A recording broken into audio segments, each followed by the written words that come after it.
Doctors said it was impossible. But 30 minutes after a homeless girl gave a billionaire's mute son a cup of murky water, he spoke his first word. For 7 long years, his mother had spent over $20 million trying to unlock his voice. The world's top specialists, neurologists, speech pathologists, and healers from around the globe examined him, and every single one concluded the same thing. Physically, there was nothing wrong. His vocal cords were perfect. His brain scans were flawless. Yet not a single sound had ever escaped his lips. Then, on a sweltering Chicago afternoon, a barefoot homeless girl slipped through a gap in the family's fortress-like estate, carrying a clay cup filled with what the mother would call poison. What happened next shocked everyone who saw it, because this wasn't medicine, and it wasn't supposed to work. The heat in Chicago that afternoon was brutal. It pressed down like a physical weight, turning the air above the manicured lawns into shimmering waves. In the heart of the city's most exclusive district, behind 12-foot walls topped with electric fencing, sat the Thompson estate, a fortress of marble, glass, and silence. Inside the main house, the air conditioning kept every room at exactly 68 degrees Fahrenheit, but Valerie Thompson felt heat burning through her chest anyway. Valerie was the kind of woman who commanded attention the moment she walked into any room. Her tech company had made her one of America's wealthiest self-made billionaires. Her tailored suits came from Milan. Her watch cost more than most Chicagoans earned in a decade, and a single decision from her lips could sink or save a startup. Forbes had called her ruthless. Fortune had called her visionary. But none of that mattered when she looked at her son. Her phone lit up on the sleek desk. Another message from Dr. Adeyemi at the private hospital downtown. He was the 8th specialist this year. She didn't need to read the message to know what it would say. She'd heard the same words in Boston, at a renowned clinic in Germany, from a neurologist in Singapore who'd flown in specifically to examine Justin. Mrs. Thompson, there's no physical explanation. His vocal cords are intact. The brain scans show normal development. Everything functions as it should. Then why couldn't her 7-year-old son say a single word? Valerie set down her phone and moved to the floor-to-ceiling windows overlooking the back garden. Down below, she could see Justin. Even from this distance, she recognized his small frame sitting cross-legged on the grass beneath the oak tree, the only spot on the entire estate where he seemed comfortable. 7 years of silence. 7 years of watching other children chatter and shout and sing while her son communicated through gestures and the expensive tablet she'd bought him. 7 years of wondering what his voice would sound like. She'd built an empire from nothing. She'd outmaneuvered competitors, navigated impossible deals, turned failing ventures into gold mines. But she couldn't solve the mystery of her own child. The irony wasn't lost on her. She'd given Justin everything, the best education money could buy, therapists who flew in from abroad, a team of staff dedicated to his every need. Yet he remained locked away, trapped behind a wall of silence she couldn't break down no matter how much she spent. Outside, the Chicago afternoon sun beat down mercilessly. The air conditioner hummed its constant rhythm. Beyond the compound walls, the city bustled with life. Cars honking on Lake Shore Drive, vendors at street fairs calling out their wares, children playing in neighborhood parks. But inside the golden cage of the Thompson estate, everything was quiet. Valerie pressed her palm against the cool glass and watched her son in the garden below. She didn't know that in less than an hour, everything would change. That a gap in the fence she didn't know existed was about to let in something. Someone that no amount of security could keep out. That sometimes the answers we need don't come from the places we're looking. And that the voice she'd been waiting 7 years to hear would finally break through in a moment that would shatter every assumption she'd ever held about power, privilege, and where healing really comes from. Justin Thompson's day began the same way it always did, in silence. At 6:30 a.m., his bedroom door opened without a knock. Maria, the housekeeper, entered with her usual efficiency, pulling back the heavy blackout curtains to let in the early Chicago morning light. She smiled at him, said something cheerful that he couldn't quite focus on, and laid out his clothes on the chair by the window. Navy blue polo shirt, khaki pants, everything pressed and perfect.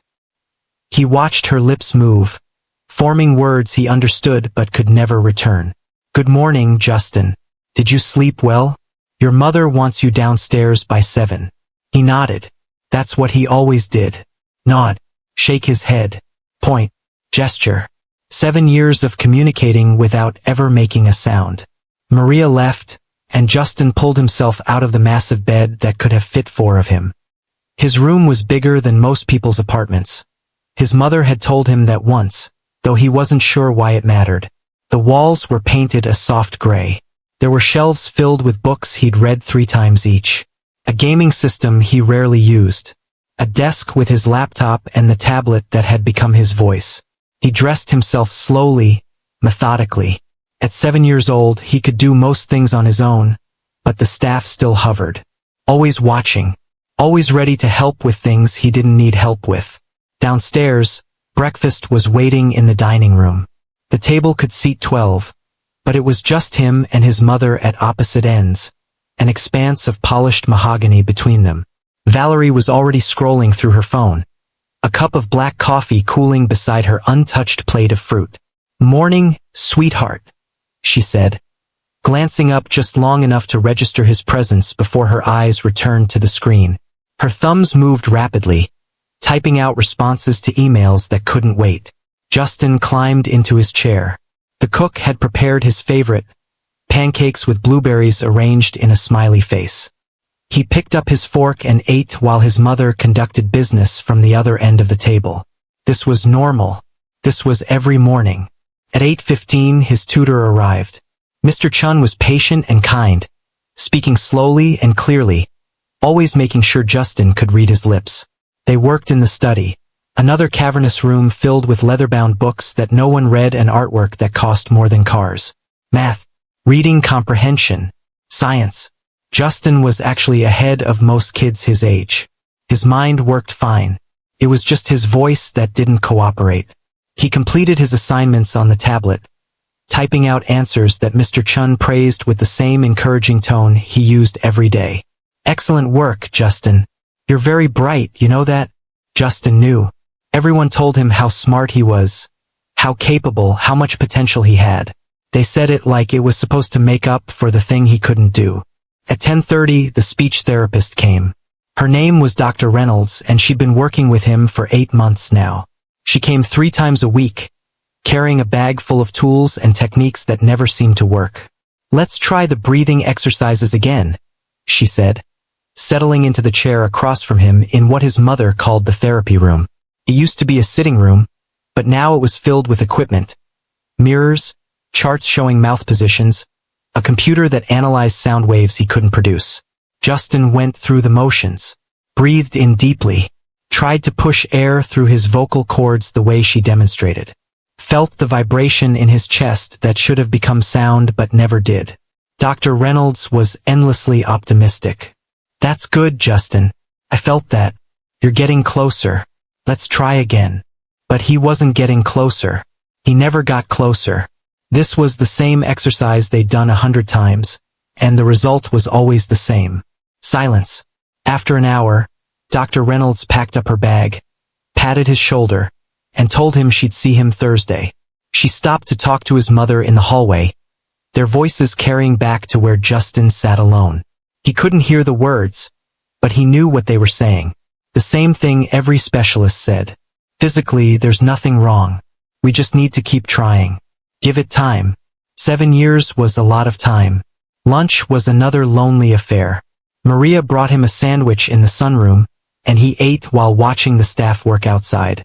There were always people on the estate. Gardeners trimming hedges, pool cleaners skimming leaves, security guards walking the perimeter.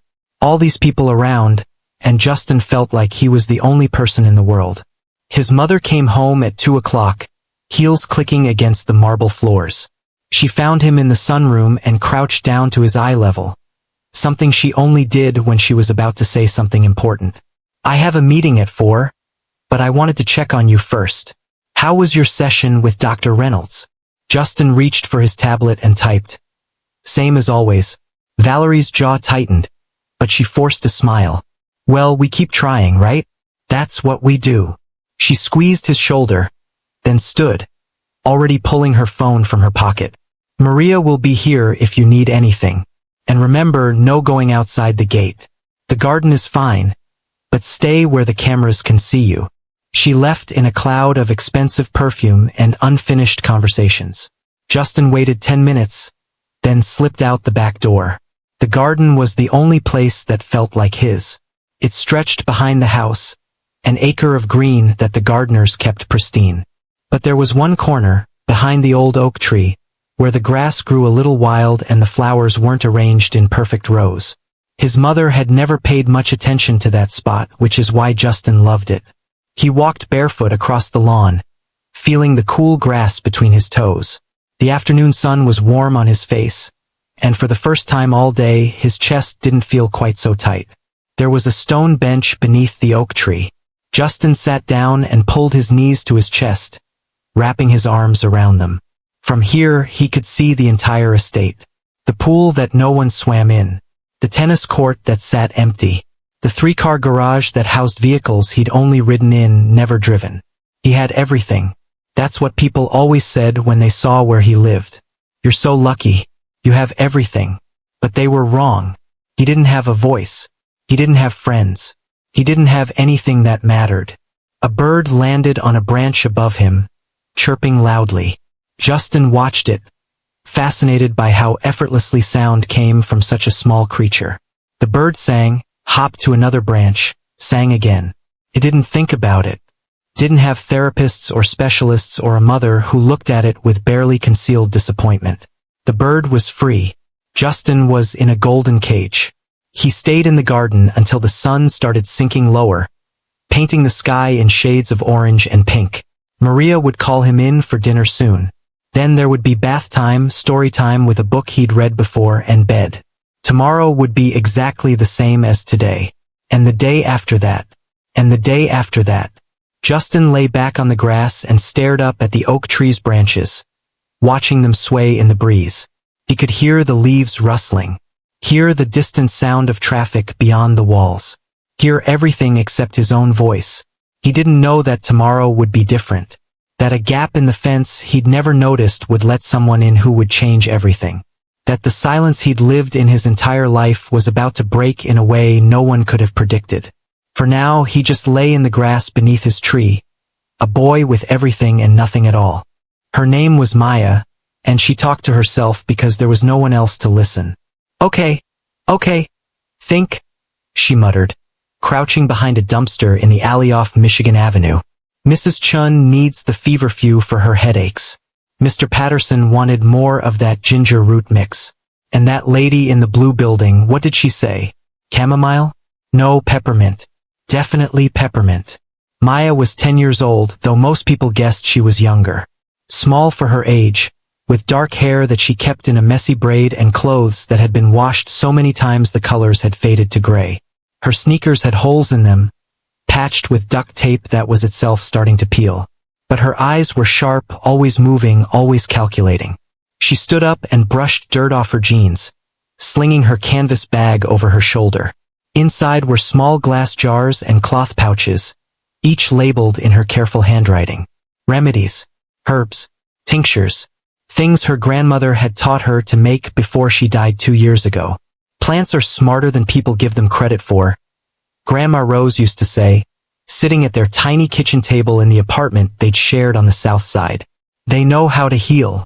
You just have to know how to ask them. Maya had been 8 years old, watching her grandmother's weathered hands crush leaves and roots, mixing them with honey or oil, creating medicines that actually worked.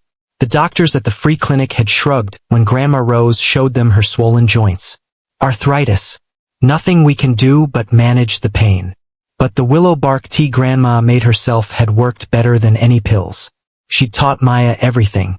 Which plants grew in the empty lots between buildings. How to identify them by their leaves, their smell, their taste. How to prepare them, store them, use them. This knowledge goes back hundreds of years, Grandma Rose had said. Your great-great-grandmother knew this. Her mother before her. Don't let it die with me. It almost had. When Grandma Rose passed, Maya had been sent to a group home. 3 months of sleeping in a room with 5 other girls, eating food that tasted like cardboard, following rules that made no sense. She'd lasted until they tried to throw away her grandmother's notebooks. The ones with all the recipes, all the knowledge written in faded pencil. That night, Maya had climbed out a window and never gone back. Living on the streets wasn't the adventure movies made it seem. It was cold in winter, hot in summer, and always uncertain. But Maya had learned to survive. She slept in different places, sometimes a shelter when she could stomach the questions, sometimes a church basement, sometimes just a doorway with her bag clutched tight to her chest. She kept moving, stayed invisible, took care of herself the way Grandma Rose had taught her. And she sold her remedies. Not on corners where police might notice a kid alone. Not to strangers who might ask too many questions. But to the people who needed her. Immigrants who couldn't afford doctors, elderly folks on fixed incomes, workers who couldn't miss a day for the flu. They found her through whispers, recommendations, the underground network of people who existed in the cracks of the city. Maya was good at existing in cracks.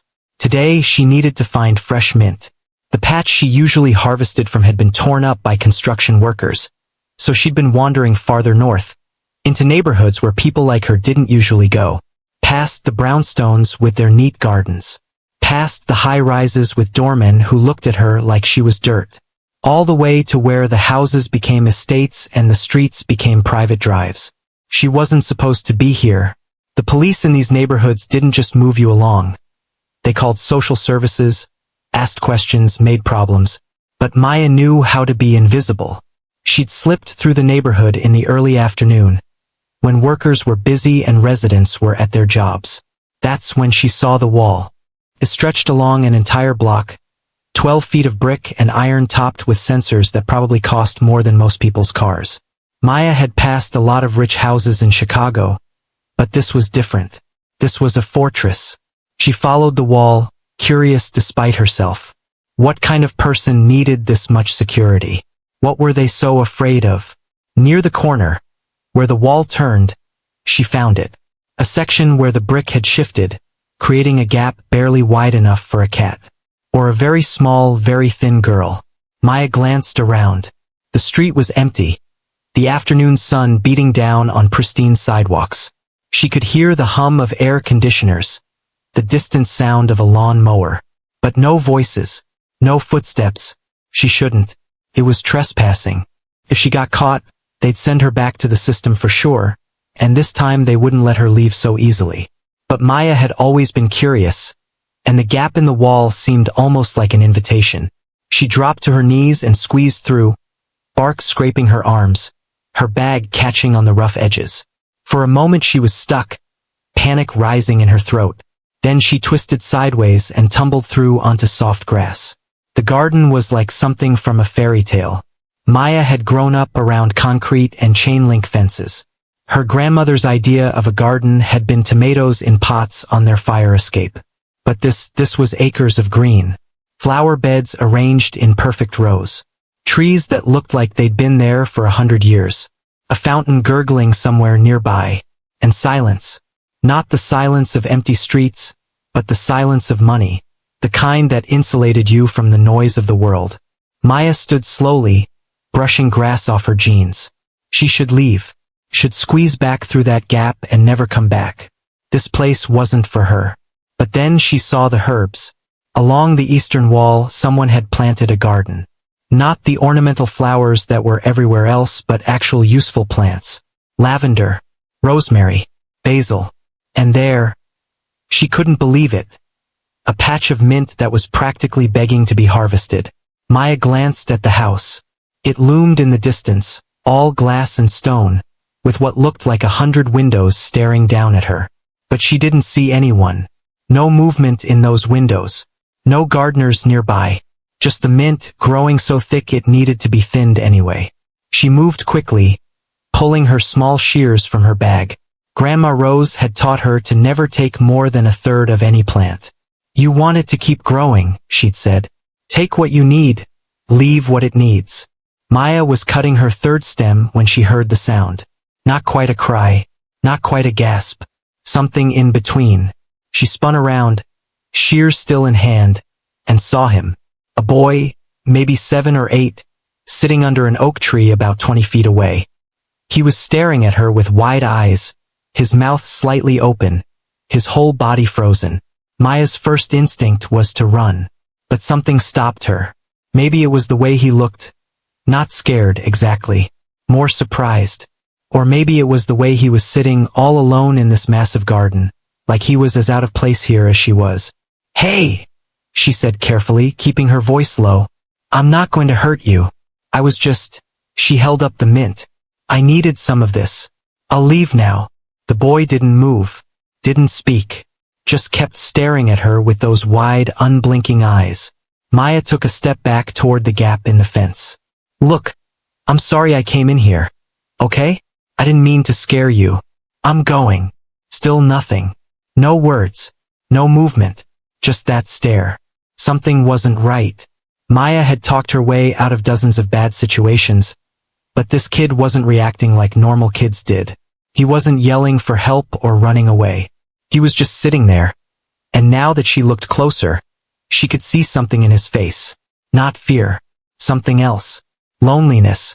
The kind she recognized because she'd seen it in her own reflection. "Are you okay?"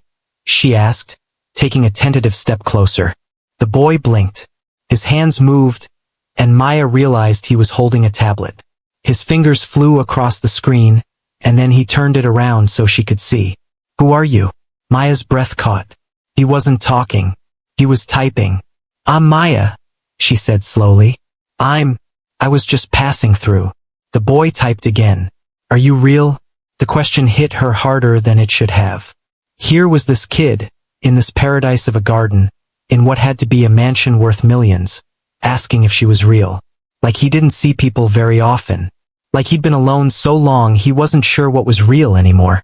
Maya sat down in the grass, keeping her distance but close enough to talk.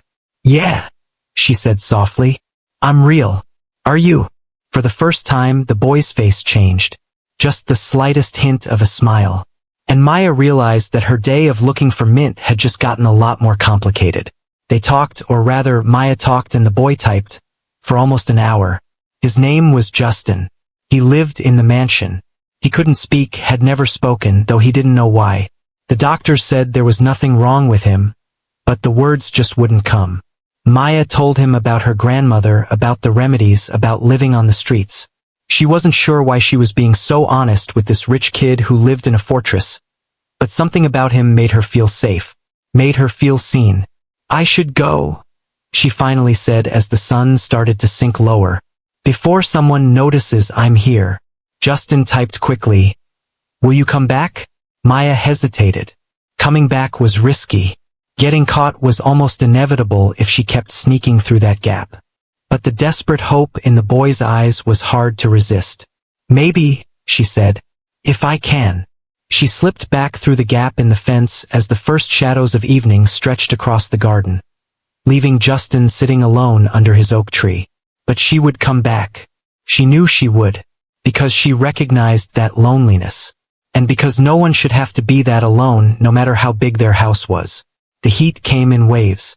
Justin had been in the garden for over 2 hours now, longer than he usually stayed.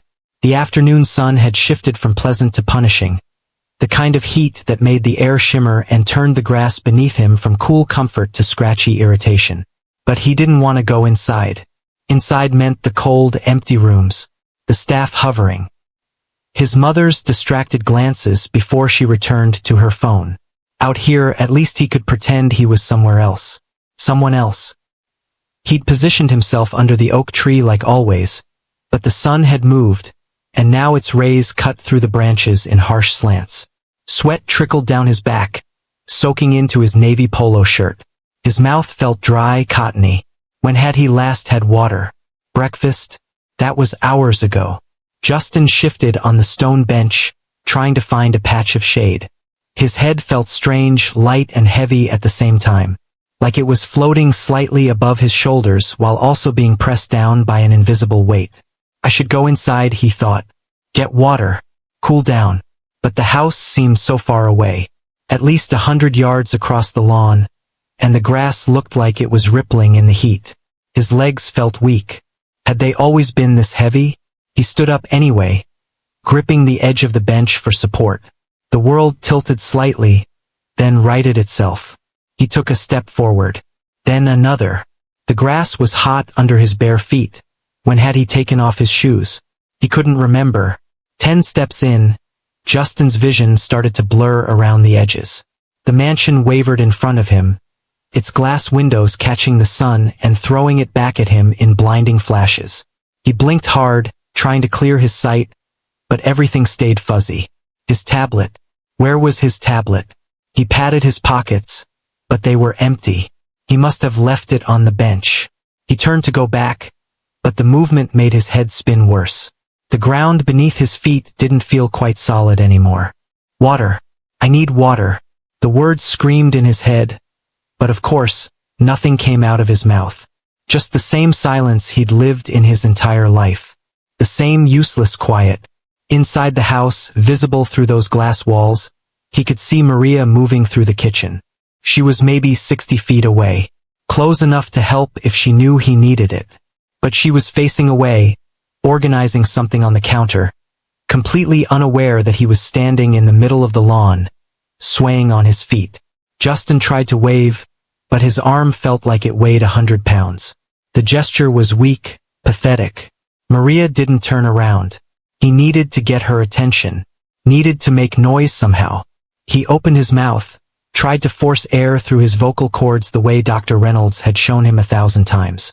Push from the diaphragm. Feel the vibration. Let it become sound. Nothing. Not even a whisper. Just breath and silence. His throat was so dry. How long had he been out here? The sun seemed to be pressing down on him, pushing him toward the ground. His knees buckled slightly, and he caught himself, but barely. This is stupid, he thought frantically. I'm right here. The house is right there. I just need to walk. He took another step, but his foot caught on something, nothing, just his own exhaustion, and he stumbled. Caught himself. Kept moving. The heat was inside him now, burning under his skin. His face felt like it was on fire. Sweat dripped into his eyes, stinging, blurring his vision even more. He wiped at them with the back of his hand, but it didn't help. Through the windows, Maria had moved to the other side of the kitchen. Now she was even farther away. Justin tried to walk faster, but his body wouldn't cooperate. Each step took enormous effort, like he was walking through water. Thick, hot water that dragged at his limbs. He made it another 10 yards before he had to stop. His chest was heaving, his breath coming in short, sharp gasps. The world tilted again, and this time it didn't correct itself. Everything slanted to the left, then the right, like he was on a boat in rough water. Help, he thought desperately. Someone help me. But the words stayed locked inside his head, useless as always. His mother's voice echoed in his memory, from that morning at breakfast. Stay where the cameras can see you. The cameras. There were cameras everywhere on the estate, recording everything. Someone must be watching. Someone must see him standing here in the middle of the lawn, clearly in distress. But no one came. Maybe they thought he was just playing. Standing in the sun by choice. How would they know he needed help when he couldn't tell them? When he'd spent his whole life being silent? How would anyone recognize when the silence was wrong? Justin sank to his knees in the grass. He didn't mean to. His legs just gave out. The ground was hard and hot under him, the grass scratching against his skin. He tried to push himself back up, but his arms were shaking. In the kitchen, Maria laughed at something. He could see her shoulders shaking with it, could see her turn to say something to Rodriguez, the groundskeeper, who had just walked in. They were having a conversation. A normal, easy conversation with words flowing between them like breathing. Justin opened his mouth again. Tried so hard to make a sound that his throat ached with the effort. If he could just scream. Just once. Just enough to make them turn around and look. Nothing. His vision was getting darker around the edges now, like someone was slowly closing curtains. The heat was suffocating him, pressing down on his chest, making each breath harder than the last. He could feel his heart hammering against his ribs. Too fast, panicked, like it knew something was very wrong. I'm gonna pass out, he realized with crystal clarity. Right here in the garden, And no one will know until they come looking for me. And when will that be? Dinner? Hours from now? The thought terrified him more than the heat, more than the dizziness, more than anything. That he could be dying right here in full view of his house, his staff, his entire protected world, and no one would know because he couldn't make a sound. 7 years of speech therapy. 7 years of doctors and specialists and exercises. 7 years of his mother's money thrown at the problem. And here he was, potentially dying because the one thing humans were supposed to be able to do, cry out when they needed help, was the one thing he couldn't do. He pitched forward, catching himself on his hands. The grass was sharp against his palms. His head hung down, sweat dripping from his face onto the ground beneath him. He could see drops of it falling, darkening the dry grass. Please, he thought. Please someone see me. Please. Inside, Maria disappeared from view, probably going to another room. Rodriguez followed her. The kitchen was empty now. Empty and so close and impossibly far away. Justin's arms gave out. He collapsed onto his side in the grass, his cheek pressed against the hot ground. The sky above him was painfully blue. Not a cloud anywhere. Just endless, brutal blue pressing down on him. His eyes started to close. Not because he wanted them to, just because they were too heavy to keep open. This was it. This was how he'd die. Not from anything dramatic. Just from being in the sun too long and not being able to tell anyone he needed help. The most preventable death imaginable. The kind that would make people shake their heads and ask how it could have happened in a place with so much security, so many staff, so many cameras. But they'd never understand. You can have all the security in the world, but it doesn't matter if you can't scream. In his fading consciousness, Justin thought he heard something. A rustling sound, like someone moving through grass. Footsteps maybe, or maybe he was imagining it. Maybe his brain was making up rescue because the reality was too terrible. The footsteps got closer. Definitely real now. Running. Someone grabbed his shoulder, rolled him onto his back. A face appeared above him, blocking out some of that punishing sun. A girl's face.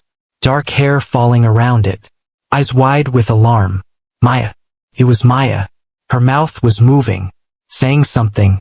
He couldn't quite focus on the words, couldn't make sense of them through the fog in his head. Then something cool touched his lips. Water. She was giving him water from somewhere, tilting his head up, helping him drink. It was the most beautiful thing he'd ever tasted. Come on, the girl was saying. Stay with me. Come on. Justin blinked up at her, trying to understand who she was, where she'd come from. She'd said she might come back. She had come back. His mind was too foggy to figure out anything else. But she was here. She'd found him. That was all that mattered. He wasn't gonna die alone in the grass after all. Maya had come back for the lavender. She told herself it was just practical. Mrs. Chun had asked specifically for lavender oil, said her insomnia was getting worse, and the pills from the drugstore made her feel foggy all day. Maya had spotted the massive lavender bushes along the eastern wall yesterday. More than anyone could possibly need. Taking a few stems wouldn't hurt anyone. That's what she told herself. But the truth was more complicated. She thought about the boy all night. The one with the tablet instead of a voice. The one who'd asked if she was real like he wasn't quite sure himself. Something about him had gotten under her skin, settled there like a splinter she couldn't pull out. So here she was again, on a Thursday afternoon when she should have been 3 miles south collecting dandelion root from the empty lot behind the old factory. Instead, she was crouched beside that gap in the wall, checking to make sure no one was watching. The street was empty. Heat rose from the pavement in visible waves, turning the air thick and soupy. Most people with sense were inside in the air conditioning. Maya had learned to love afternoons like this, when the weather kept witnesses indoors. She dropped to her knees and squeezed through the gap. It was harder today because she was wearing her backpack, stuffed with empty jars and cloth bags and the tools of her trade. The bricks scraped her shoulders, caught on the pack's straps. For a heart-stopping moment, she was wedged tight, unable to move forward or back. Stupid, she thought furiously. Stupid, stupid, stupid. You're gonna get stuck and they're gonna find you and...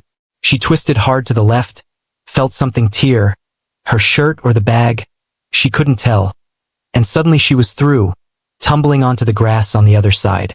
Maya lay there for a moment, breathing hard, listening. No alarms, no shouts, no running footsteps, just the hum of cicadas and the distant sound of a lawn mower somewhere on the property. She stood up slowly, brushing grass off her jeans, and surveyed the garden. It looked different in the afternoon light. Yesterday's fairy tale had become something else. Still beautiful, but also sad somehow. All this space and no one using it. All these flowers and no one to see them. It reminded her of the fancy department stores downtown, the ones with window displays that were perfect and untouchable and utterly empty of life. The lavender bushes were where she remembered them, a purple-blue blur against the eastern wall. Maya moved toward them quickly, keeping low, staying near the hedges where the cameras, if there were cameras, might not spot her as easily. She was reaching for her shears when she saw him. Justin was lying in the grass near the oak tree, on his side, completely still. For one horrible moment, Maya thought he was dead. Then she saw his chest moving, shallow breaths that looked like they took too much effort. Oh no! Oh no, no, no! She ran to him, dropping to her knees beside him, her hands hovering over him uncertainly. His face was flushed and alarming red, his skin dry and hot to the touch. Heat exhaustion. Maybe worse. Heat stroke. Hey! She said, her voice cracking. Hey! Can you hear me? His eyes fluttered open, just slits, but open. He was looking at her, trying to focus. Maya yanked off her backpack and fumbled for her water bottle. It was half full, lukewarm from the heat, but it was something. She unscrewed the cap with shaking hands and lifted his head as gently as she could, tilting the bottle to his lips. Come on, she whispered. Stay with me. Come on. Some of the water dribbled down his chin, but some of it went in. She saw his throat move, swallowing. His eyelids fluttered again. That's it, Maya encouraged. More. You need more. She gave him another sip, then another. His eyes opened wider now, still unfocused, but more aware. He was looking at her with something that might have been recognition, or confusion, or both. You're okay, she said with more confidence than she felt. You're going to be okay. But we need to get you out of this sun. The house was too far. He'd never make it, and she couldn't carry him. But there was shade under the oak tree, and it was closer.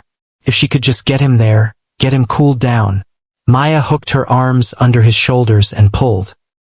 He was heavier than he looked, and her own arms were shaking with effort and fear. But she managed to drag him backward across the grass, inch by painful inch, until they were both in the shadow of the oak's spreading branches. It was immediately cooler. Not cold, but better. Maya propped him up against the tree trunk, keeping his head elevated like she'd seen paramedics do once. She poured some of her precious water onto her hands and pressed them against his forehead, his cheeks, the back of his neck. What were you thinking? She muttered, more to herself than to him. Staying out here in this heat. Where's your people? Don't they watch you? Justin's eyes were open now, more focused. He was looking at her with an expression she couldn't quite read. Recognition, definitely, but also something else. Gratitude, maybe, or hope. Maya sat back on her heels, studying him. His color was already starting to improve, the dangerous flush fading to something more normal. But he was still in bad shape, still weak. Still needed more help than just water and shade could provide. And that's when she remembered what was in her bag. Wait here, she said, then laughed at herself. Like you're going anywhere. She pulled her backpack closer and started rummaging through it. Past the empty jars, past the cloth pouches of dried herbs she'd already prepared. Down to the bottom, where she kept her grandmother's most powerful remedies.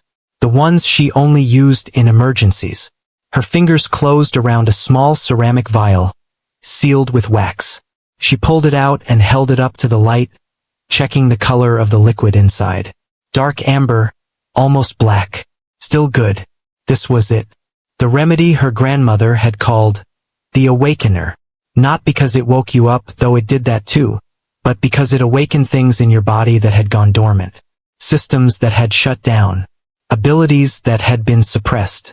This is going to taste terrible, Maya warned, breaking the wax seal. But it'll help. I promise. She uncorked the vial, and immediately a sharp, bitter smell filled the air. Justin's nose wrinkled. Yeah, I know, Maya said.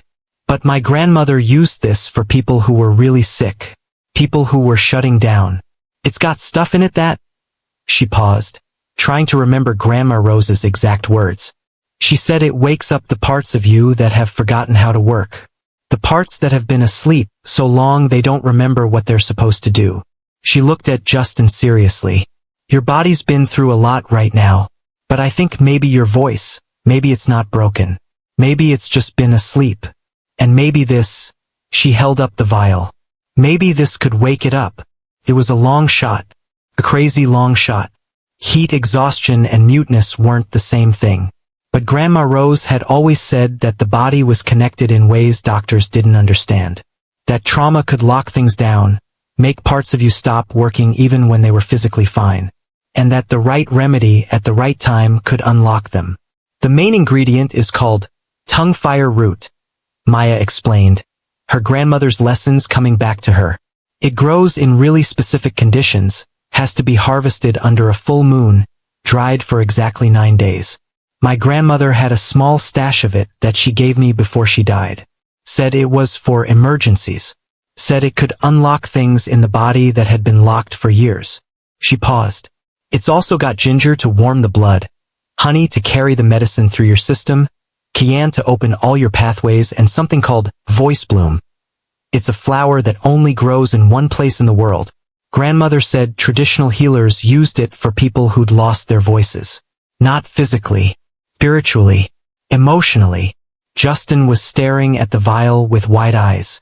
Maya could see the war happening behind them, fear battling with hope, with desperation, with the simple human need to try something, anything, when nothing else had worked.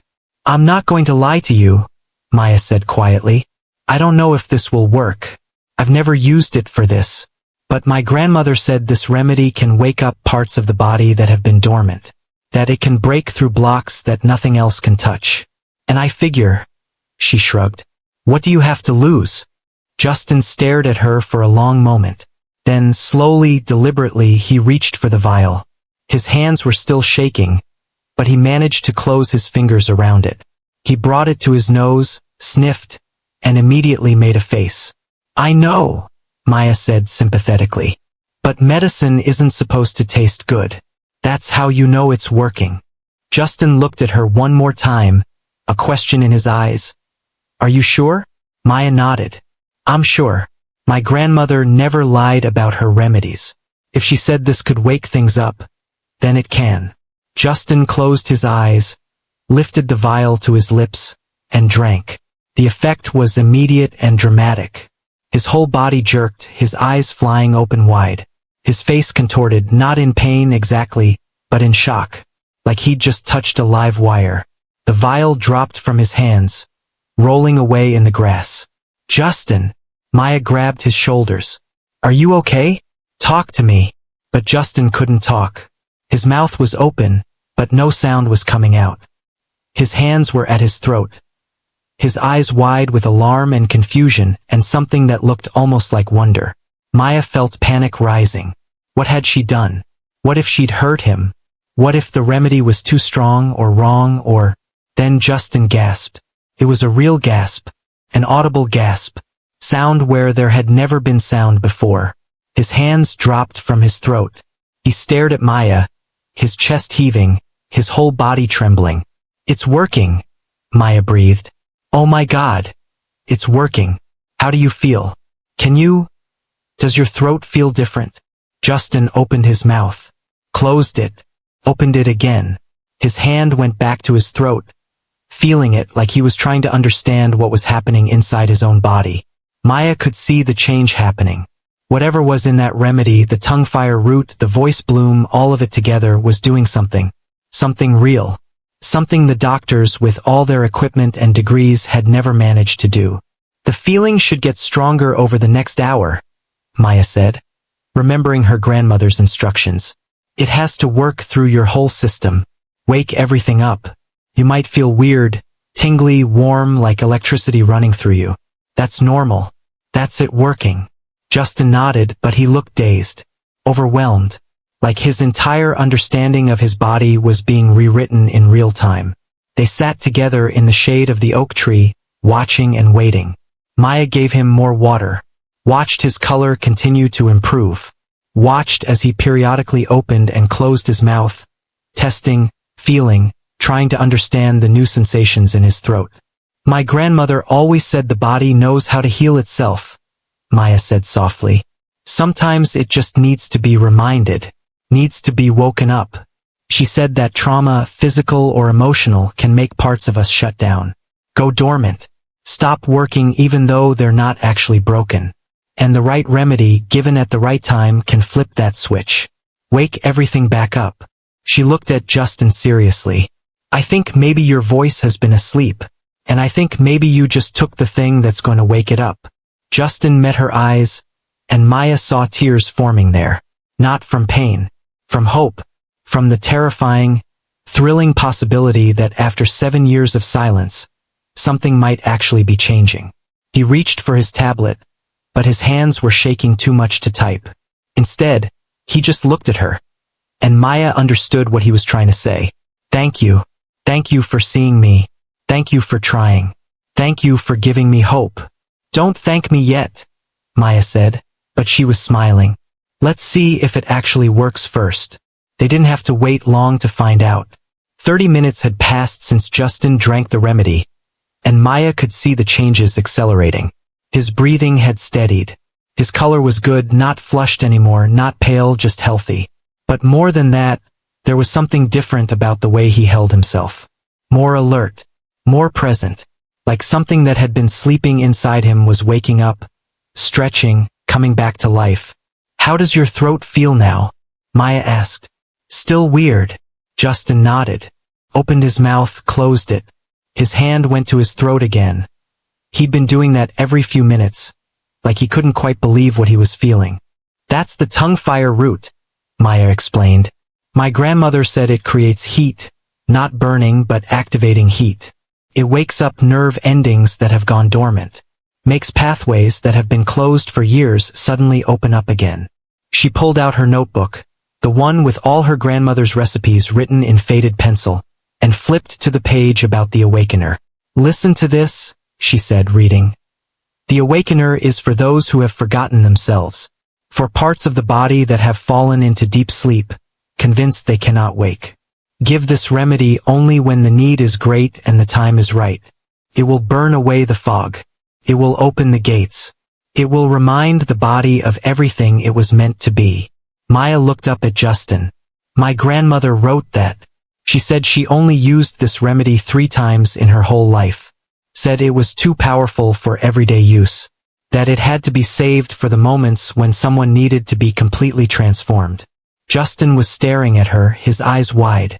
He reached for his tablet, and this time his hands were steady enough to type. I can feel it. Something's different. Like my whole throat is buzzing. That's good, Maya said. That's exactly what's supposed to happen. The remedy is working through all the pathways, your throat, your vocal cords, the nerves that control them. It's waking everything up, reminding your body how to make sound. She paused, then added, But Maya, you have to understand something. This remedy can open the door, but you still have to choose to walk through it. The medicine can wake everything up, but you're the one who has to use it. You're the one who has to be brave enough to try. Justin nodded slowly. He understood. The remedy wasn't magic, it was a key, but he still had to turn it. They sat in the shade for another 15 minutes, neither of them speaking. Maya watched as Justin periodically tested his throat, swallowing, breathing deeply, opening and closing his mouth. She could see him building up courage, preparing himself for the attempt. Finally, he set down his tablet, looked at Maya with an expression of pure determination mixed with pure terror. You can do this, Maya said softly. I know you can. Your body remembers how. It's just been asleep. But it's awake now. You just have to try. Justin closed his eyes, drew in a deep breath, and pushed. Maya saw the effort on his face. The strain, the concentration, the years of trying and failing all concentrated into this one moment. His throat worked. His mouth opened. And nothing came out. Just air. Just silence. Same as always. Justin's eyes flew open. Devastated. His hands clenched into fists.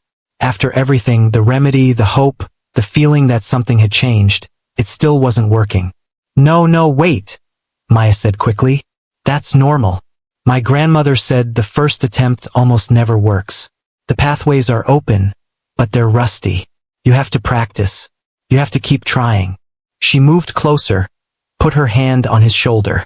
The remedy woke everything up, but you've spent 7 years not using your voice. Your body has to remember how. It's like learning to walk again after you've been sitting down for years. The legs work, but you have to teach them. Justin looked at her with such desperate hope that it made her chest ache. Try again, she said. But this time don't force it. Just let it come. Feel that buzzing in your throat? Follow it. Let it guide you. Justin nodded, closed his eyes again. This time when he drew breath, Maya could see him doing something different, not forcing but allowing. Not pushing but opening. His throat moved. His vocal cords engaged. And a sound came out. It wasn't a word. It wasn't even close to a word. It was just a rough, scratchy noise. Like static, like air moving through pipes that hadn't been used in years. But it was sound. Real, audible, unmistakable sound. Justin's eyes flew open. His hand going to his throat in shock. He'd done it. He'd actually made a sound. Yes. Maya grabbed his shoulders, shaking him gently. Yes. You did it. Did you hear that? That was you. That was your voice. Justin's whole body was trembling. He looked like he might cry, might laugh, might scream, all of it at once. 7 years of silence, broken by one rough, beautiful sound. Again, Maya urged. Do it again. It'll get easier each time. The pathways are opening up. Your body is remembering. Justin tried again. This time the sound was slightly clearer, slightly less rough. Still not a word, but getting closer. The sound of a voice that was learning how to exist again. They practiced for 10 minutes, Justin making sounds. Just sounds, nothing resembling words yet. And Maya encouraging him, celebrating every rough noise like it was a symphony. The remedy is still working through your system, Maya explained during a break when Justin's throat needed rest. Over the next hour, it's going to keep opening things up, keep waking things up. By the time it's fully activated, she smiled. I think you're going to be able to really talk. Justin grabbed his tablet, typed with shaking hands. How is this possible? How did you do what all those doctors couldn't? Maya considered the question. My grandmother used to say that Western medicine is good at fixing things that are broken. But some things aren't broken, they're just locked, shut down, asleep. And for those things, you need a different kind of medicine. You need something that can reach the parts of you that machines can't measure. She held up her notebook. This knowledge goes back hundreds of years. Thousands, maybe. My grandmother's grandmother knew about tongue-fire root. Her grandmother before her. This isn't new medicine, it's old medicine. The kind that works with your body instead of just giving it commands. Justin was quiet for a long moment, processing this. Then he typed, "Thank you doesn't seem like enough." You don't have to thank me, Maya said. Just when you can really talk, when that voice is fully awake, use it. Say the things you've been holding in for 7 years. Don't waste it. Justin nodded solemnly. Then his expression changed, alert, worried. He grabbed Maya's arm, pointed toward the house. Maya followed his gaze and her stomach dropped. A black SUV was pulling into the driveway. Even from this distance, she could see it was expensive, sleek, the kind of car that meant someone important had just arrived home. Your mom? Maya asked. Justin nodded, his face pale. Okay, Maya said, thinking fast. Okay, I should probably go. But it was too late. The SUV doors were opening. A woman in a gray suit was getting out, already looking toward the garden, already seeing them. And from the expression on her face, she was not happy about what she saw. If you're still watching at this point, Drop a comment with, "I'm still here." Let's see who's truly following this shocking story. And let me know. Do you believe in remedies that modern medicine can't explain? Have you ever experienced healing that science couldn't account for? Share your stories below. Valerie Thompson's SUV came roaring through the gates like a storm, tires crunching on the gravel drive with aggressive speed. She'd left her office early, driven by an instinct she couldn't quite name, a mother's intuition that something was wrong. And now, standing beside her car and staring across the lawn at her son, sitting under the oak tree with a strange, disheveled girl, she knew that instinct had been right. "Marcus!" Her voice cut across the garden like a whip. "Code yellow. East Garden. Now." The head of security was already moving, his hand going to the radio at his belt. "All units, we have an unauthorized presence on the property. East Garden near the oak tree. Converge but do not engage until I assess." Valerie was already walking, no striding, across the lawn, her heels forgotten, her expensive suit jacket billowing behind her. Every maternal instinct in her body was screaming danger. Her son, who couldn't call for help, alone with a stranger who had somehow breached their supposedly impenetrable security. As she got closer, she could see more details. The girl was young, maybe 10, with clothes that had seen better days and a large backpack at her feet. Justin was sitting against the tree, and something about his posture was different.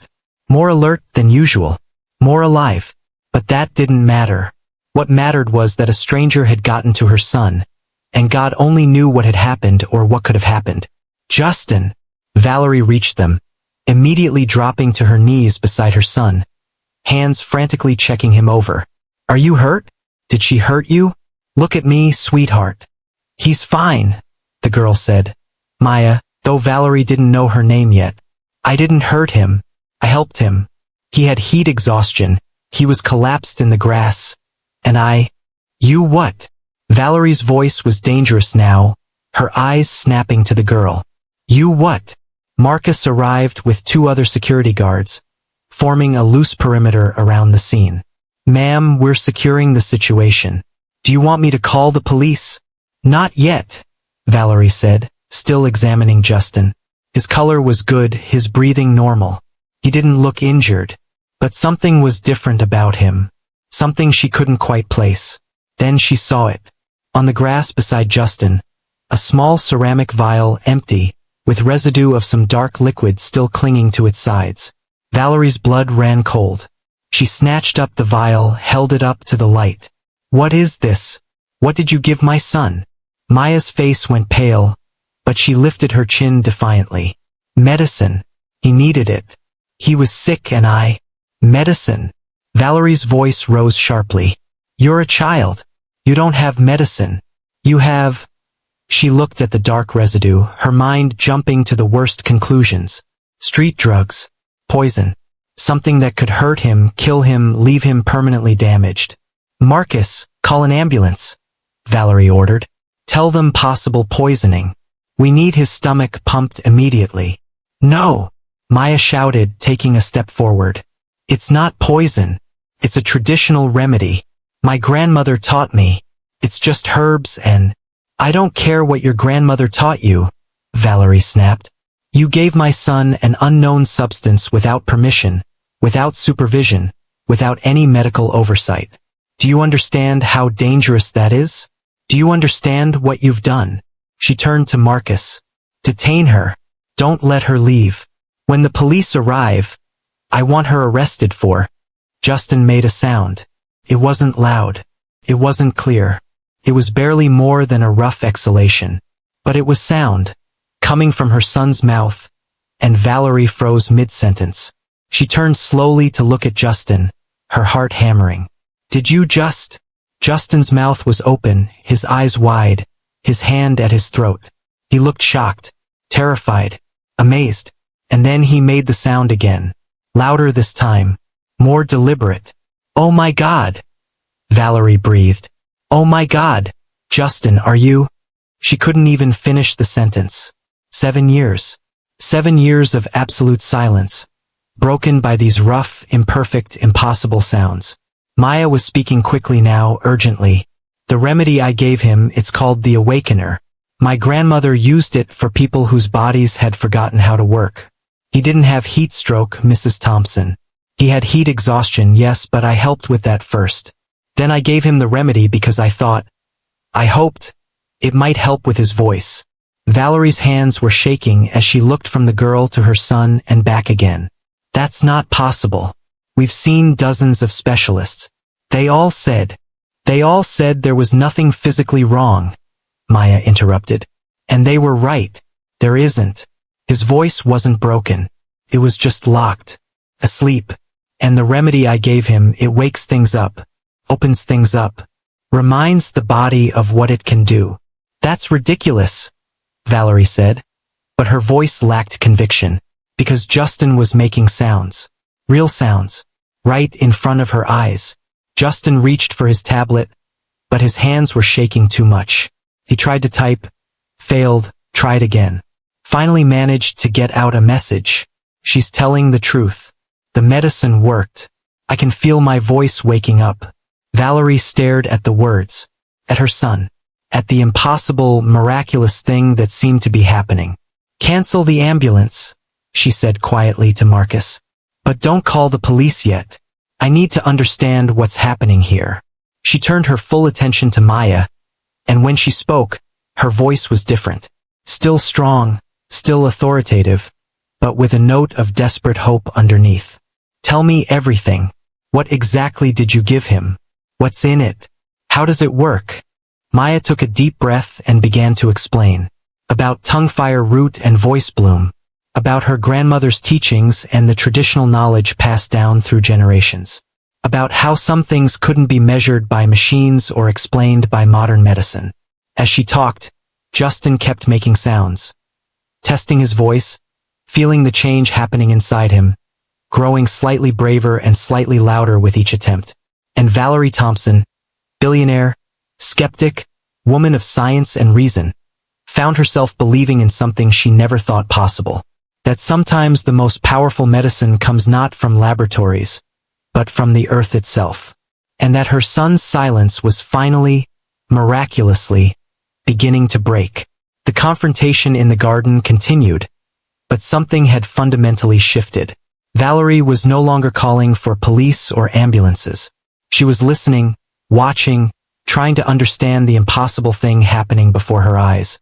Marcus and the other security guards maintained their positions, but their aggressive posture had softened. Even they could sense that something extraordinary was occurring, something that transcended trespassing or security protocols. How long until... Valerie started to ask Maya, but she was interrupted by Justin, who was standing up, using the tree trunk for support, his whole body trembling with effort and determination. Justin, sit down, Valerie said automatically. You need to rest after. But Justin wasn't listening. He was staring at Maya with an intensity that made everyone in the garden fall silent. She was standing between two security guards, her backpack at her feet, looking small and scared and defiant all at once. And Marcus was reaching for her arm, preparing to escort her off the property despite Valerie's earlier command to wait. No, Justin tried to say, but it came out as just a rough sound, not a word. Frustration flashed across his face.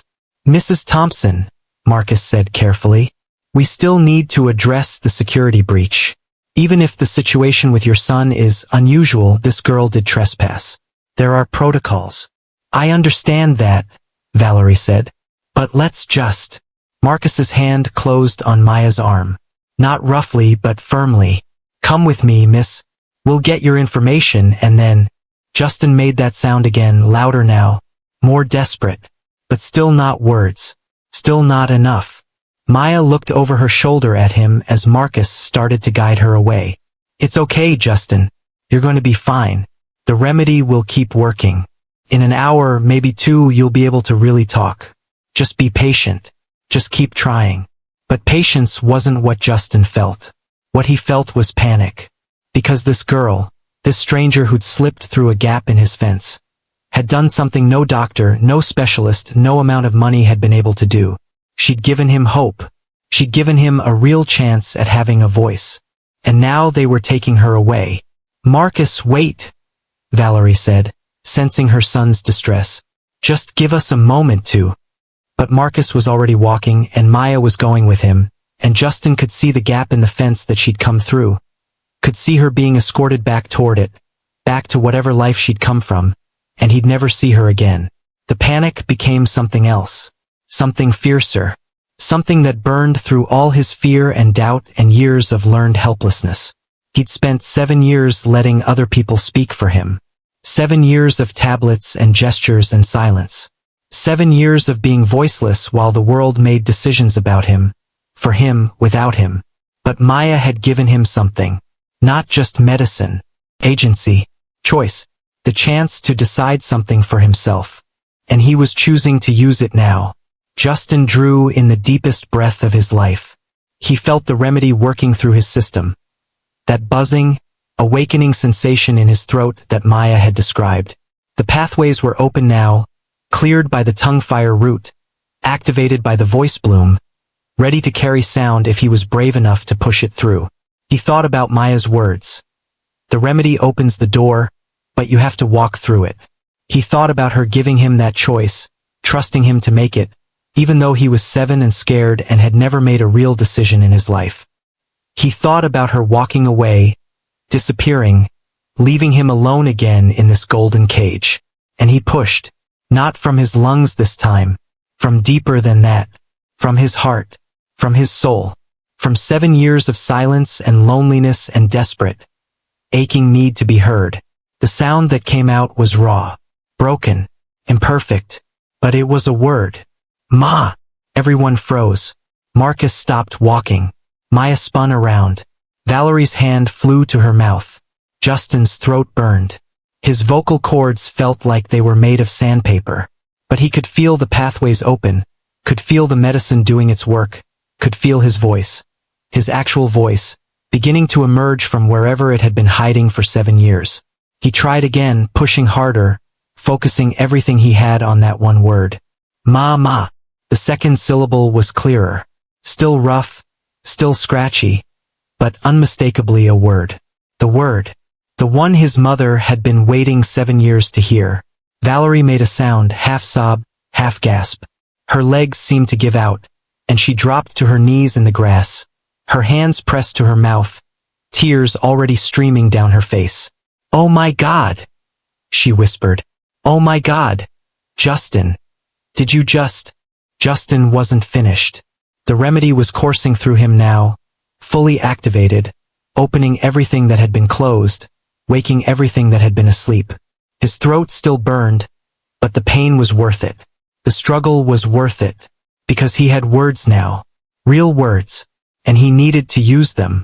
He turned toward where Maya stood frozen between the security guards, her eyes wide with wonder and tears. "Stay," he said. The word came out rough but clear, undeniable. Then, gathering every ounce of courage and strength, "Please, stay."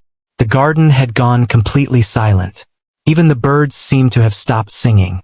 The whole world had narrowed down to this moment. This 7-year-old boy who had never spoken a word in his life, now speaking them clearly, desperately, to a homeless girl who'd given him what millions of dollars couldn't buy. Maya's face crumpled. Tears spilled down her cheeks. "You did it," she whispered. "Justin, you really did it." Marcus had released her arm, stepping back in shock. All the security guards were staring at Justin like he'd just performed a miracle, which, in a way, he had. Valerie was crawling across the grass to reach her son, not caring about her expensive suit, not caring about anything except getting to him, touching him, confirming that this was real. "Say it again," she begged, reaching for him. "Please, sweetheart, say something else. Anything."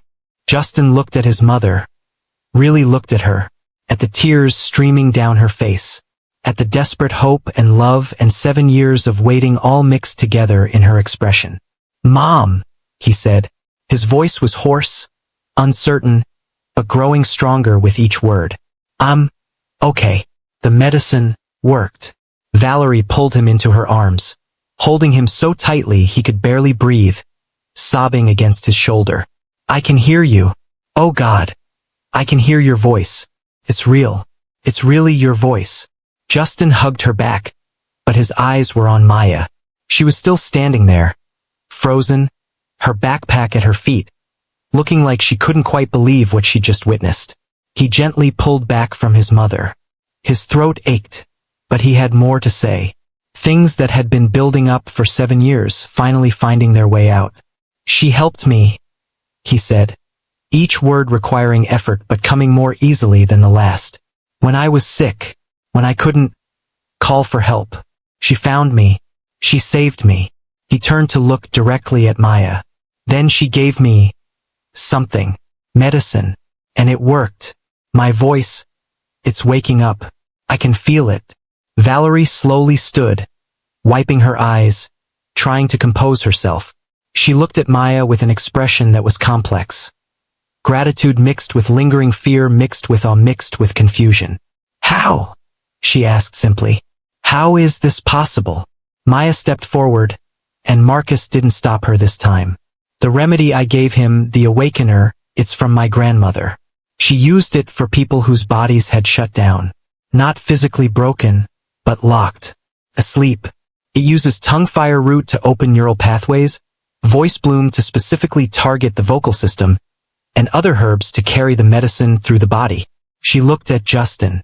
But the remedy only opens the door. He had to choose to walk through it. He had to be brave enough to try. That was all him. The doctors said there was nothing physically wrong, Valerie said slowly. They said it was psychological. Selective mutism brought on by early trauma or stress. Maybe, Maya said, but sometimes psychological blocks become physical. The body learns to shut things down. And sometimes you need something to remind it how to turn back on.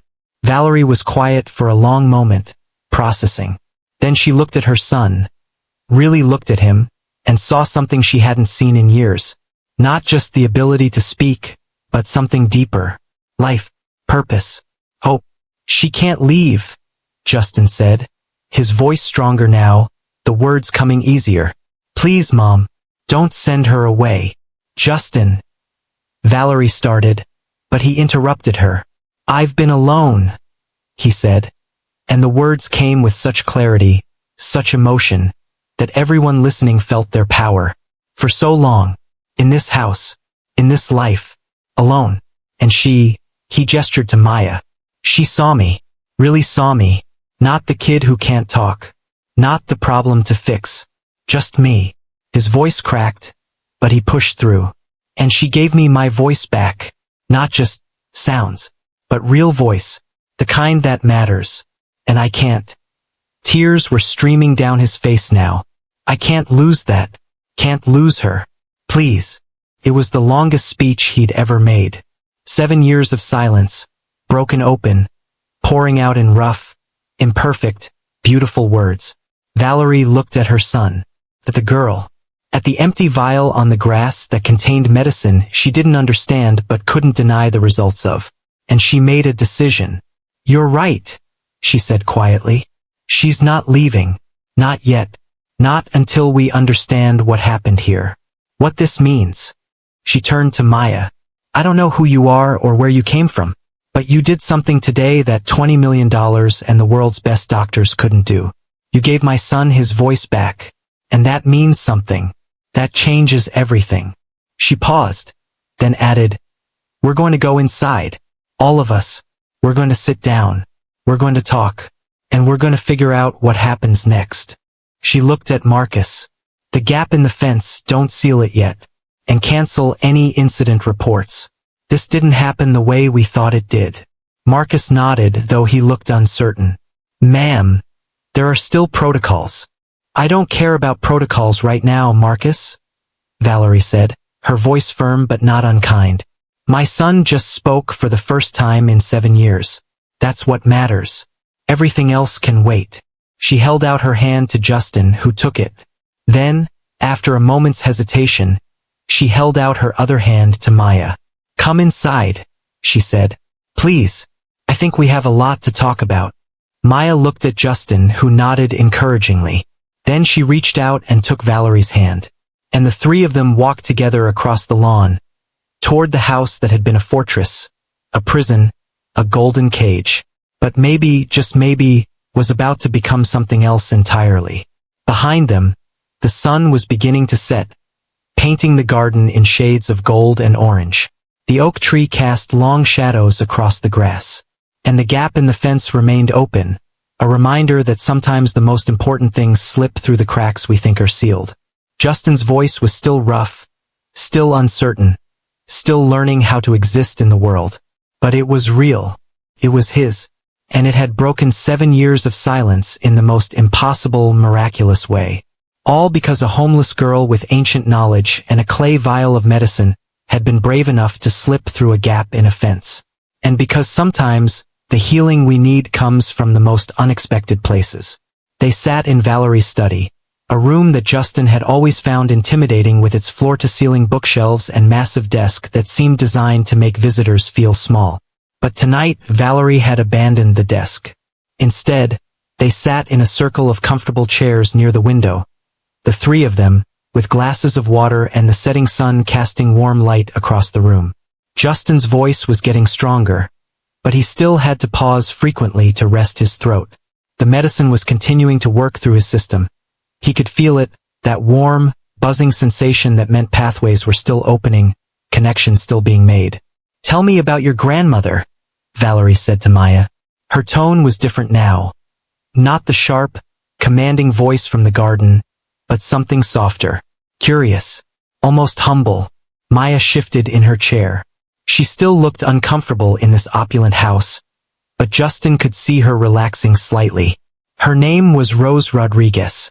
She raised me after my mom died. She knew traditional medicine, herbs, roots, remedies that had been passed down through our family for generations. "And she taught you?" Valerie prompted. "Yeah. Started when I was little. She'd take me everywhere, show me plants, teach me what they could do. She said Western medicine was good at treating symptoms, but traditional medicine treated the whole person. Body, mind, spirit, all connected." Valerie leaned forward. "This remedy you gave Justin, the awakener, your grandmother used it before. 3 times, Maya said. "That's what she told me. She said it was too powerful for regular use, that it had to be saved for specific situations, when someone's body had completely shut down a function, locked it away so deep they couldn't access it anymore." "Like Justin's voice," Valerie said quietly. "Yeah, but she used it for other things too. She told me about a man whose hands had stopped working after an accident. No physical damage, but he couldn't make them move. She gave him the awakener, and within a day his hands started working again. And a woman who'd stopped being able to smell or taste after a trauma. The remedy brought it back." Valerie shook her head slowly. "This shouldn't be possible. Everything I know about medicine, about science." "Mom," Justin interrupted, his voice rough but clear. "But it is possible. I'm proof." He touched his throat, marveling at the sensation. "All those doctors, all those tests, they kept saying, nothing wrong. But they couldn't help me, because they were looking for something broken, something to fix." He looked at Maya. But she understood. It wasn't broken. It was just sleeping, locked away. And she had the key. Valerie was quiet for a long moment, absorbing this. Then she asked Maya, "Where do you live? Who takes care of you?" Maya's face closed off slightly. "I take care of myself." "That's not an answer." "It's the only answer I've got." Maya lifted her chin defiantly. "My grandmother died 2 years ago. They tried to put me in a group home. It didn't work out. I've been on my own since." "You're 10 years old," Valerie said, her voice catching slightly. "You're a child." "Yeah, well," Maya shrugged. "Lots of kids are on their own. I'm doing better than most. I've got my grandmother's knowledge. I can help people make money. I survive." "That's not the same as living," Valerie said softly. Justin watched the exchange, saw something passing between his mother and Maya. A recognition, maybe, or a challenge, or both. "Can I say something?" he asked. Both women turned to him. Maya said something. "In the garden. She said." He paused, gathering the words, still getting used to the feeling of speaking them aloud. She said we're both invisible. Her because she's poor. Me because I couldn't talk. Different reasons, but same result. Both voiceless. He looked at his mother. You spent 7 years trying to fix me. All that money. All those doctors. But you never asked what I wanted. What I needed. You decided, and I had to follow. Valerie's face crumpled slightly. I was trying to help you. I know, Justin said gently. But helping and listening aren't always the same thing. The words hung in the air, gentle but devastating in their truth. Maya spoke up, her voice softer now. My grandmother used to say that everyone deserves to be heard. Not fixed or managed or told what's best for them. Just heard. Really heard. She looked at Justin. That's what happened today. I didn't try to fix you. I just offered you something and let you choose. And you chose. That was the first real choice you'd made about your own body, wasn't it? Justin nodded. First time anyone asked me what I wanted, instead of telling me. Valerie stood up abruptly, walked to the window. Justin could see her shoulders shaking slightly. When she spoke, her voice was thick with tears. I've been so focused on solving the problem that I forgot to see the person, she said. All those specialists, all that money. I thought I was being a good mother. Thought I was doing everything possible. But I wasn't listening. I wasn't really seeing you. She turned around, tears streaming down her face. I'm sorry, Justin. I'm so sorry. Justin stood up. His legs were steady now, the remedy having cleared the last effects of the heat exhaustion, and walked to his mother. You're seeing me now, he said simply. That's what matters. Valerie pulled him into a hug, holding him tight, crying into his hair. I can hear your voice, she whispered. I can actually hear your voice. Over his mother's shoulder, Justin caught Maya's eye. She was smiling, tears on her own cheeks, looking at this reunion with something like wonder. When Valerie finally pulled back, wiping her eyes, she looked at Maya with a new expression. Not gratitude exactly, but something deeper. Recognition, maybe, or respect. You were right, Valerie said. About listening. About really seeing people. About understanding that some things can't be fixed from the outside. They have to be unlocked from within. She paused, then made a decision. I don't know exactly how to say this, so I'm just going to say it. You're not going back out on the streets. Not tonight. Not tomorrow. Not until we figure out something better. Maya's eyes widened. Mrs. Thompson, I don't need. Yes, you do, Valerie said firmly. You're 10 years old. You're living on the streets. You have knowledge and skills that are clearly extraordinary. But you're still a child who deserves safety and stability. And, she glanced at Justin. My son clearly needs you in his life. And I think maybe I do too. What are you saying? Maya asked warily. I'm saying stay. At least for tonight.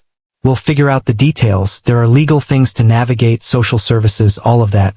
But for now, you'll have a room, a bed, food, safety. And tomorrow we'll start figuring out what comes next. She looked at Maya seriously. You saved my son's life today. Twice, once from the heat exhaustion, and once from 7 years of silence. That's not something I can repay. But it's also not something I can ignore. You matter. What you did matters. And I'm not going to let you disappear back into the cracks of this city. Maya looked overwhelmed, torn between hope and suspicion. Why would you do this? Because it's the right thing to do, Valerie said simply. And because you were right about voice and power not being the same thing. About listening. About seeing people for who they are instead of what we think they should be. You taught me that today. The least I can do is make sure you have a safe place to sleep. She paused. And because I think my son has been lonely for a very long time. And I think maybe you have too. And maybe, just maybe, you both need each other. Justin reached for Maya's hand, squeezed it gently. Stay, he said again. Please. Maya looked at him, then at Valerie, then down at their joined hands. When she looked up again, there were tears in her eyes. Okay, she whispered. Just for tonight. We'll see about the rest. Just for tonight, Valerie agreed. But there was something in her voice that suggested she was already planning much more than one night. Marcus appeared in the doorway. Ma'am, I've had the Eastern guest room prepared. Fresh linens, toiletries, some clothes that might fit. He glanced at Maya. Miss, whenever you're ready. Maya stood, clutching her backpack. She looked small and scared and hopeful all at once. Thank you, she said quietly to Valerie, for not calling the police, for listening, she gestured vaguely, all of this. Thank you, Valerie replied, for seeing what I couldn't, for having the courage to help, for giving me back my son's voice. She paused, then added softly, and for reminding me that sometimes the most valuable things come from the most unexpected places. As Maya followed Marcus out of the room, Justin called after her. Maya. She turned. Tomorrow, he said, his voice growing stronger and more confident with each use. Will you teach me? About the plants, the medicine, everything your grandmother taught you. Maya's face lit up with the first genuine smile he'd seen from her. Yeah, I'd like that. After she left, Valerie and Justin stood together by the window, watching the last light fade from the sky. Your voice is beautiful, Valerie said softly. I never knew what it would sound like, but it's perfect. It's rough, Justin said, smiling slightly. Needs practice. It's yours, Valerie corrected. That's what makes it perfect. They stood in comfortable silence for a moment. Then Justin said, Mom, are you really going to help her? Maya. Yes, Valerie said without hesitation. I don't know exactly how yet. There are complications, legal guardianship, her age, the fact that she's been living on her own. But we'll figure it out. Because you're right. She shouldn't be alone. Neither of you should. Justin nodded, satisfied. His throat was tired now, aching from more use than it had ever experienced. But it was a good ache. The ache of something waking up, coming to life, learning to exist in the world. I'm tired, he said. Going to sleep. Okay, sweetheart. Valerie kissed his forehead. Rest that voice. We'll talk more tomorrow. As Justin headed toward the door, she called after him. Justin. He turned. I love you. I know I don't say it enough. I know I've been distant, distracted, too focused on work and fixing things instead of just being with you. But I love you. More than anything in this world. Justin smiled. A real, genuine smile that reached his eyes. I love you too, Mom. And I know. I've always known. Even when I wasn't listening? Even then, he confirmed. But I'm glad you're listening now. He left, heading upstairs to his room, his voice echoing in his head. His own voice, rough and imperfect and absolutely miraculous.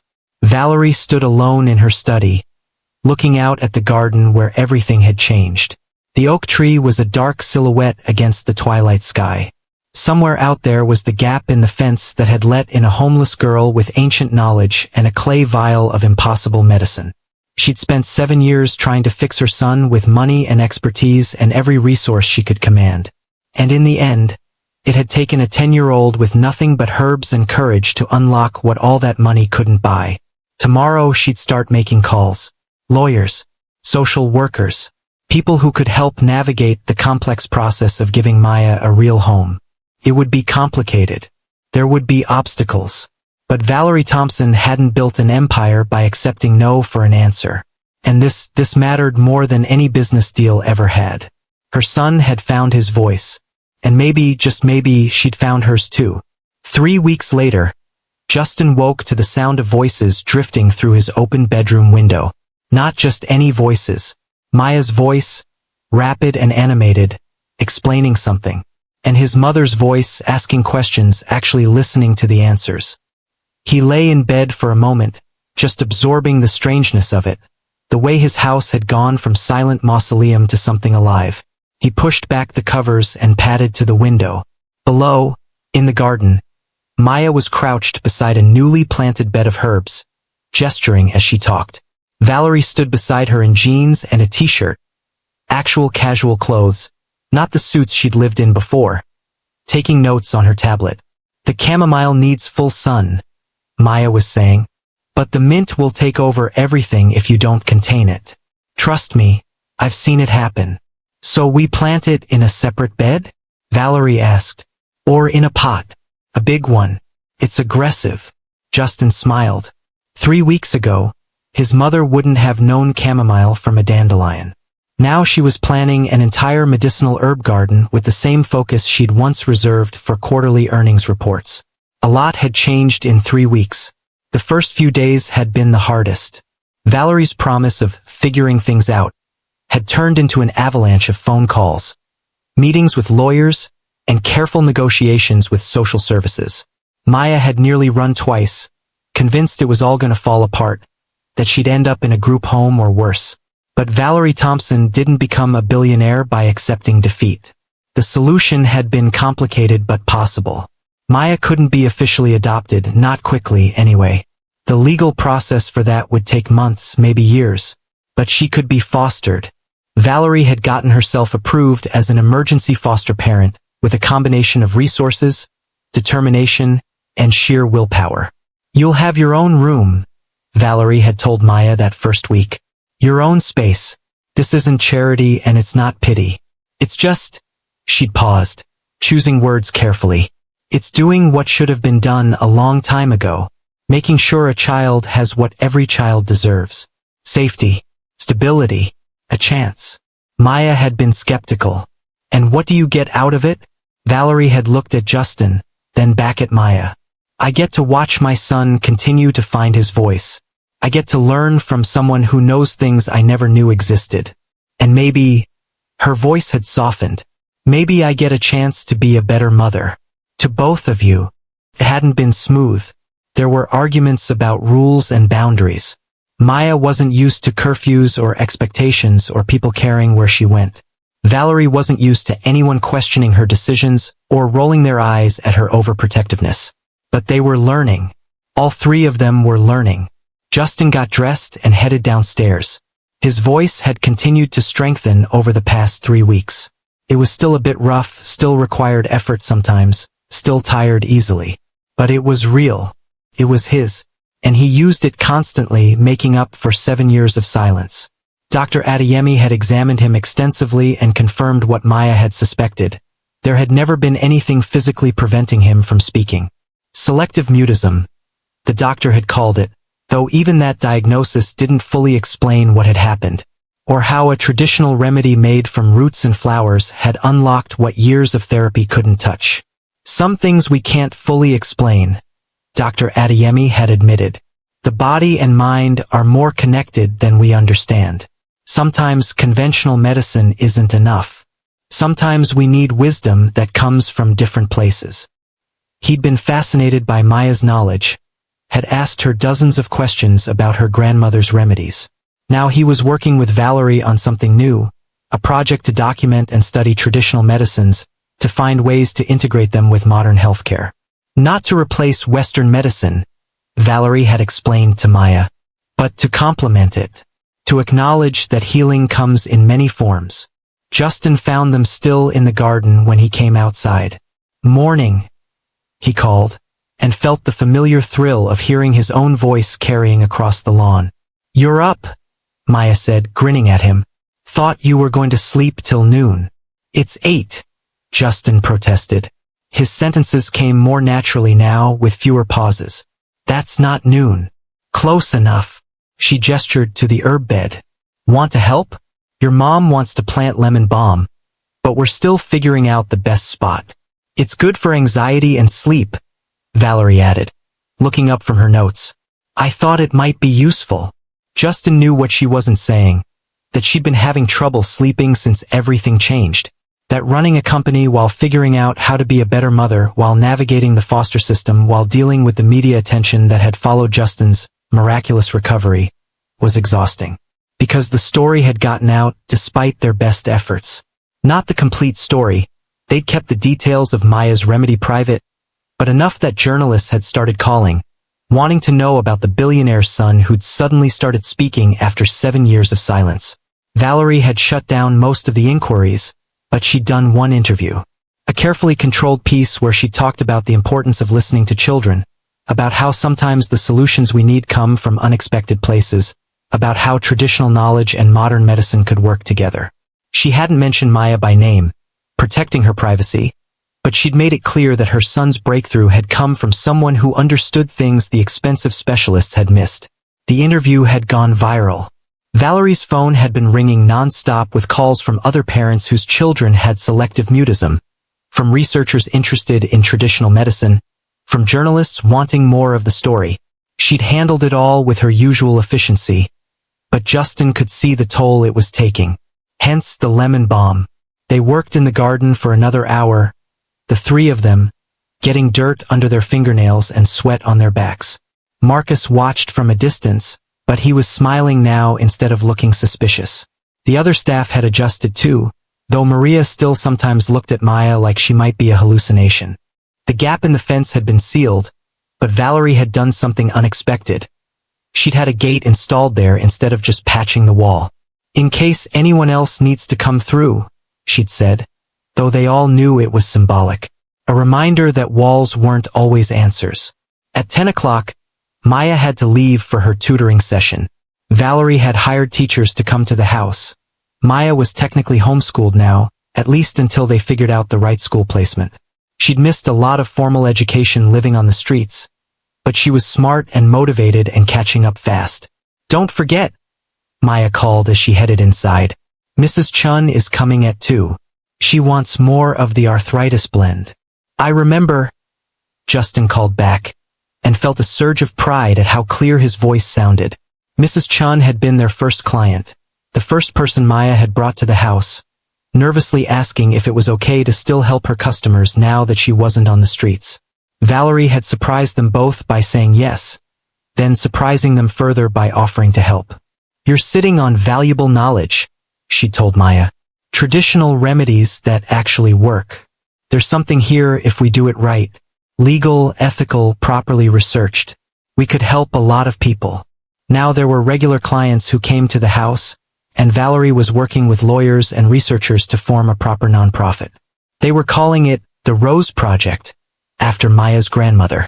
Its mission: to preserve traditional healing knowledge, study it scientifically where possible, and make it accessible to people who needed it. Maya's street medicine was becoming something bigger, something legitimate, while still staying true to her grandmother's teachings. After Maya went inside, Justin helped his mother finish planting the lemon balm. They worked in comfortable silence for a while, and Justin realized that silence didn't bother him the way it used to. Now it was a choice, not a prison. He could talk when he wanted to, could stay quiet when he didn't. The difference mattered. "Can I ask you something?" Valerie said eventually, sitting back on her heels and wiping her forehead. "Sure. Are you happy? Really happy? Because I know this is all a lot of change, and if it's too much..." "Mom!" Justin stopped her, met her eyes. "I'm happy. More happy than before. Way more." "Good. That's good." She was quiet for a moment. "I'm still learning. Still figuring out how to be better at this. I probably mess up sometimes. Make mistakes." "You do," Justin agreed, but he was smiling. "But that's okay. Nobody's perfect. You're trying. That's what matters." "I spent so long thinking I had all the answers," Valerie admitted. "That if I just worked hard enough, made enough money, hired the right people, everything would be fine. But some things can't be bought. Some things require something different." "Like listening," Justin said. "Like listening," Valerie agreed. "Like being present. Like trusting that sometimes the people we think need the most help are actually the ones who can teach us the most." She looked toward the house, where Maya was visible through a window, bent over her books with her tutor. "She's extraordinary, isn't she? That knowledge she carries. That courage. At 10 years old." "Yeah," Justin said softly. "She is. I want to make sure we do right by her," Valerie said. "Not just provide a home, but really support her.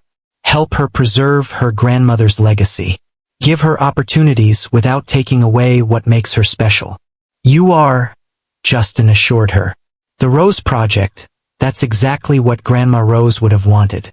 Maya's knowledge being used to help people, but in a way that honors where it came from. Valerie nodded, satisfied. They finished planting in silence, then went inside to wash up. The house felt different now, less like a museum, more like a home. There were Maya's shoes by the door, her backpack on the hall table, her laughter echoing from the study. There were Justin's voice therapy materials scattered across the dining room table, though he needed them less each day. There was Valerie's laptop, actually closed sometimes, while she spent time with them instead of constantly working. It wasn't perfect. Maya still had nightmares sometimes about being sent back to the streets. Justin still had days where speaking felt harder, where the old silence tried to creep back in. Valerie still struggled with her need to control everything, with learning to trust and let go. But they were figuring it out.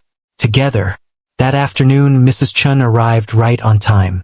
She was a tiny woman in her 70s, her hands twisted with arthritis, her face creased with smile lines. Maya had been treating her for over a year, long before she'd ever found that gap in the fence. "My dear girl," Mrs. Chun said, pulling Maya into a hug. "Look at you. A real home. I'm so glad." "Me too," Maya said, and Justin could hear the wonder in her voice, like she still couldn't quite believe it was real. They sat in the garden, Mrs. Chun, Maya, Valerie, and Justin, drinking tea Maya had made from their own herbs while Maya prepared the arthritis blend. Mrs. Chun told stories about her grandmother, who'd come from China knowing traditional medicine. Valerie asked questions, genuinely curious. Justin just listened, content. This was family, he realized. Not the kind he'd been born into, though that mattered too, but the kind you built. The kind that formed when people saw each other, really saw each other, and decided to stay. As the sun began to set, painting the garden in shades of gold and orange, Justin felt something settle in his chest. Peace maybe, or hope, or just the simple satisfaction of knowing he was exactly where he was supposed to be. "Hey," Maya said, nudging his shoulder. "You got quiet. You okay?" "Yeah," Justin said and smiled. "Just thinking." "About what?" He considered the question. About how 3 weeks ago he'd been silent and alone. About how a girl had slipped through a gap in a fence and changed everything. About how sometimes the help you need comes from the most unexpected places. About how voice and power aren't the same thing but both matter. About how family isn't always the one you're born into. About beginnings, he said finally. How everything's just starting. Maya grinned. "Yeah, it is, isn't it?" Valerie reached over and squeezed both their shoulders, one hand on each child. Her children in all the ways that mattered. "To new beginnings," she said softly. "To new beginnings," they echoed. And in the garden where a lonely boy had once sat in silence, 3 voices rose together. Different, imperfect, but undeniably real. The gap in the fence had been sealed, but the door beside it remained unlocked, just in case anyone else needed to find their way through. Because sometimes the most powerful medicine isn't found in hospitals or laboratories. Sometimes it's found in the knowledge passed down through generations, carried by those the world has overlooked, waiting for the moment when it's needed most. And sometimes, a clay vial filled with roots and flowers and ancient wisdom is exactly what it takes to unlock what millions of dollars cannot buy. Justin's voice, rough, imperfect, miraculous, had been awakened by Maya's remedy. But more than that, his life had been awakened. His hope, his future. 3 weeks was just the beginning. Ahead lay speech therapy to continue strengthening his voice, yes, but also conversations he'd never been able to have. Friendships he'd never been able to build. A life no longer defined by what he couldn't do, but by what he could. Maya's journey was just beginning too. The Rose Project was growing, helping more people every week.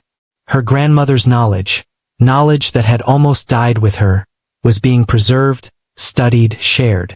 She was no longer invisible, no longer voiceless, no longer alone. And Valerie, she was learning to listen, to be present, to understand that sometimes being a mother meant stepping back and trusting, not just stepping in and fixing.